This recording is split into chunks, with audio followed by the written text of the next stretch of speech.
미국 주식 투자하시는 당신 혹시 트럼프의 빅 뷰티풀 빌 이른바 BBB 법안 서명 소식 그냥 세금 깎아주나 보다 하고 넘기셨나요? 이거 절대 그러면 안 됩니다. 이게 단순히 세금 좀 깎아주는 그런 이벤트 차원이 아니거든요. 지금 이 구조적인 변화의 흐름을 놓치시면 글쎄요, 투자 포트폴리오에 큰 기회를 놓치거나 아니면 예상치 못한 위험에 빠질 수도 있어요. 오늘 저희가 바로 그 지점, 당신이 보내주신 여러 자료들을 토대로 이 법안이 만들어낼 투자 지형의 변화가 뭔지 그 핵심만 아주 빠르게 한번 파헤쳐 보겠습니다. 네, 맞습니다. 그게 정말 중요해요. 정책 세부 조항 하나하나를 달달 외우는 것보다는요, 이 변화가 가져올 그 거대한, 투자 환경의 재편, 그리고 그 안에서 당신이 뭘 기회로 잡고 또 어떤 위험을 피해야 하는지 그 큰 그림을 읽는 게 훨씬 중요하죠. 제공해주신 자료들 보니까 핵심 변화들이 딱 보이더라고요. 한번 짚어보죠. 좋습니다. 그럼 바로 첫 번째 변화, 세금 구조 개편. 이거부터 시작해 볼까요? 소득세 감면이나 투자 비용 즉시 상각 같은 거요. 이런 게 이제 연구화될 가능성이 커졌다. 이런 얘기죠. 특히 저는 그 QBI 공제, 이게 눈에 띄던데요. 사업소득의 일정 부분을 세금 계산에서 빼주는 거잖아요. 이게 20%에서 23%로 확대된다고요? 이게 구체적으로 어떤 기업들한테 좋은 건가요? 일단 즉각적으로는요, 중소기업들, 그리고 요즘 많이 얘기하는 프롭테크나 AI 관련 기업들처럼요, 초기 투자 비용이 좀 크거나 자산 활용도가 높은 분야들 있잖아요. 이런 곳에 아주 긍정적인 신호죠. 예를 들어서 투자 비용 즉시 상각 같은 경우는 당연히 설비에 투자 많이 하는 반도체 기업들한테 유리하겠죠. 거기다 세액공제 확대 논의까지 더해지면 엔비디아나 슈퍼마이크로, SMCI 같은 기업들은 정말 날개를 달 수도 있는 거고요. 또 감세랑 요즘 또 금리 인하 기대감 있잖아요. 이게 맞물리면 마이크로소프트나 메타, MSFT 같은 아주 큰 기술주들한테도 추가적인 상승 동력이 될 수 있습니다. 아, 그렇군요. 이게 단순히 그냥 세금 좀 덜 낸다. 이 수준이 아니라 특정 사업 구조를 가진 기업들에게 직접적인 혜택이 확 가는 거네요. 그럼 한국 투자자 입장에서는 기술주 중심의 QQQ 같은 ETF나 아니면 아이온큐처럼 성장 스토리가 더 강해진 개별주에 대한 관심 이게 확 높아질 수 있겠는데요. 근데 이 법안이 마냥 다 좋은 소식만 있는 건 아니라고 들었어요. 두 번째 변화로 넘어가 볼까요?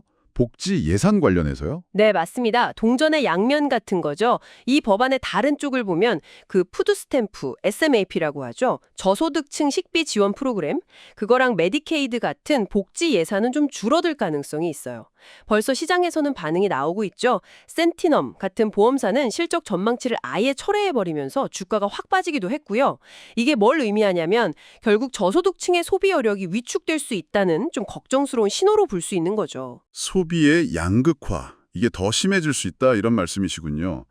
그러면 달러트리, DLTR 같은 초저가 리테일이나 좀 저렴한 임대주택 리츠 같은 곳들은 타격을 받을 수도 있겠네요. 반대로는 어떤가요? 그럼 고소득층은 괜찮은 건가요? 네, 그런 우려가 충분히 있습니다. 특히 저가 임대주택 시장의 연체율 같은 지표는 계속 좀 눈여겨봐야 할 것 같고요. 반면에 고소득층의 소비 여력은 상대적으로 더 커질 수 있겠죠. 감세 혜택도 볼 수 있고요.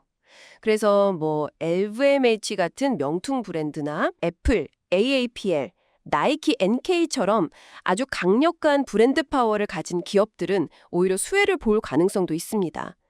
결국에는 경쟁력 있는 A급 기업들만 살아남는 그런 환경이 좀 더 강화될 수도 있다는 거죠.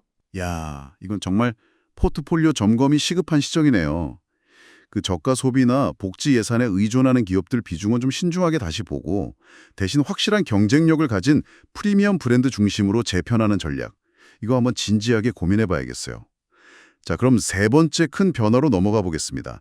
스테이블 코인 제도화. 이건 또 어떤 영향을 줄까요? 디지털 자산 시장이에요. 이건 정말 중요합니다. 어쩌면 디지털 자산 시장의 판도를 바꿀 수도 있는 그런 변화예요. 트럼프 행정부가 달러 기반 스테이블 코인에 대해서 상당히 우호적인 정책을 펼칠 거라는 기대감이 지금 커지고 있거든요.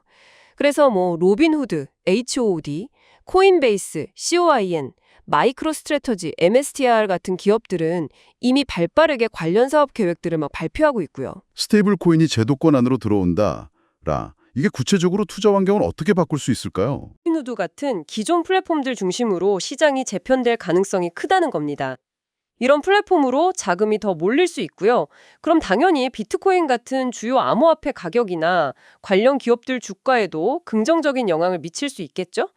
또 기관 투자자들이 들어오기 쉬워지고 관련 ETF 승인 가능성도 커지면서 이제 정말 전통 자산이랑 디지털 자산의 경계가 점점 더 흐려질 걸로 보입니다. 오, 이거 정말 흥미로운 지점이네요. 그럼 단순히 코인 직접 투자뿐만 아니라 말씀하신 페이팔, PYPL, 스퀘어, SQ, 비자, V, 마스터카드, MA 같은 관련 플랫폼 기업들이나 아니면 BITO나 아이빗, ARKW 같은 암호화폐 ETF에 분산 투자하는 방식도 생각해 볼 수 있겠고요. 혹은 좀 더 길게 봐서 웹3나 AI랑 연결되는 기업들 있잖아요. 팔란티어, PLTR, 클라우드 플레이어, 넷, 스노우플레이크 같은 곳들에 대한 장기적인 관심도 필요해 보이네요. 물론 근데 걱정되는 점은 없을까요? 부작용이라던가? 당연히 있죠. 모든 빛이 있으면 그림자가 있으니까요. 가장 큰 우려는 역시 그 5조 달러에 달하는 부채 한도 증액입니다.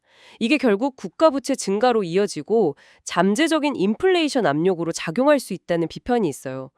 일론 머스크 같은 사람들도 계속 지적하고 있고요. 또 복지 축소는 단기적으로는 재정 부담을 덜 수 있겠지만 이게 또 장기적으로는 사회적인 긴장을 높일 수 있다는 그런 지적도 나오고요. 최근에 ADP 민간 고용지표 보셨어요? 팬데믹 이후 처음으로 마이너스를 기록했거든요. 이런 경기도나 신호글도 있어서 계속 면밀하게 지켜봐야 합니다. 네, 정리를 좀 해보면 결국 트럼프의 이 BBB 법안이라는 게 단순히 정책 몇 개가 그냥 바뀌는 수준이 아니라 미국 경제 전체와 우리 투자 환경의 어떤 구조적인 전환점이 될 수도 있다. 이런 말씀이시네요. 중요한 건 역시 이 변화의 흐름을 남들보다 한 발 앞서서 읽고 미리 대비하는 자세겠죠. 그렇습니다. 정책은 이미 시행 단계에 들어섰다고 봐야 해요. 이제 중요한 건 뭐냐? 변화된 환경에 맞춰서 ETF 중심의 장기 포트폴리오는 한번 싹 재점검하고 동시에 정책 수혜가 아주 명확하게 예상되는 그런 핵심 개별주들 있잖아요. 이런 종목들에 대해서는 분할 매수 전략을 적극적으로 고민해야 할 때라는 겁니다. 결국 준비된 투자자만이 이 변화 속에서 기회를 잡을 수 있는 거니까요. 네, 오늘 저희가 짚어드린 이런 내용들을 바탕으로 한번 생각해 보시면 좋겠습니다. 이 거대한 변화의 파도 속에서 혹시 당신의 투자 포트폴리오에는 아직 발견되지 않은 숨겨진 기회가 있지는 않을까 하고 말이죠. 저희는 다음 시간에 더 날카로운 분석으로 다시 돌아오겠습니다.